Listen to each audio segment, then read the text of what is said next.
మనం ఏదైనా ఒక ఉద్యోగంలో ఎదగాలంటే ముందుగా లాభస్థానం మనం సంపాదించాలి. ఇప్పుడు అందరం ఉద్యోగం చేసేది దేనికి? కేవలం సంపాదన కోసమే. తర్వాత కొంతమందికి డబ్బులు ఉంటాయి, పేరు రాదు. పేరు ప్రతిష్టలకి బాగా వాళ్ళు తాపత్రయపడుతూ ఉంటారు. ఈ పంచమ స్థానం లక్ష్మీ స్థానం అంటాం. పంచమము ఏకాదశము చాలా ఇంపార్టెంట్.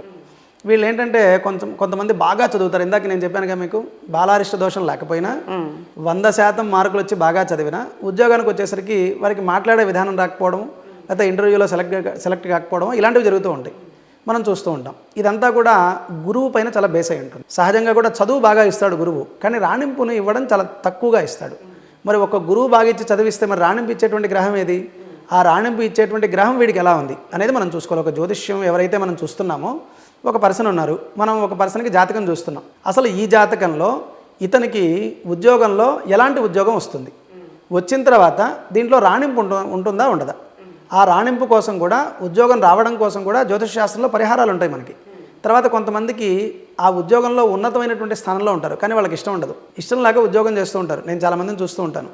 ఏమంటే నాకు దాంట్లో లేదండి, ఇంకో దాంట్లోకి మారాలి అంటుంది. వ్యాపారం చేయాలనే ఆలోచన ఉంటుంది కొంతమందికి. వ్యాపారం చేయాలని ఆలోచన ఉంటూ ఉద్యోగం చేస్తారు. ఇవన్నీ కూడా ఎందుకు జరుగుతూ ఉంటాయంటే వాళ్ళ గ్రహస్థితి బాగాలేకపోవడం. కొంతమంది అలా కాదు, 100లో ఒక 10 మంది వాళ్ళు ఏదైతే ఎంచుకుంటారో దాంట్లో మాత్రమే రాణిస్తుంటారు. అది కొంత డబ్బు సంపాదన తక్కువైనా ఎక్కువైనా 90 మంది కాంప్రమైజ్ అవుతూ ఉంటారు.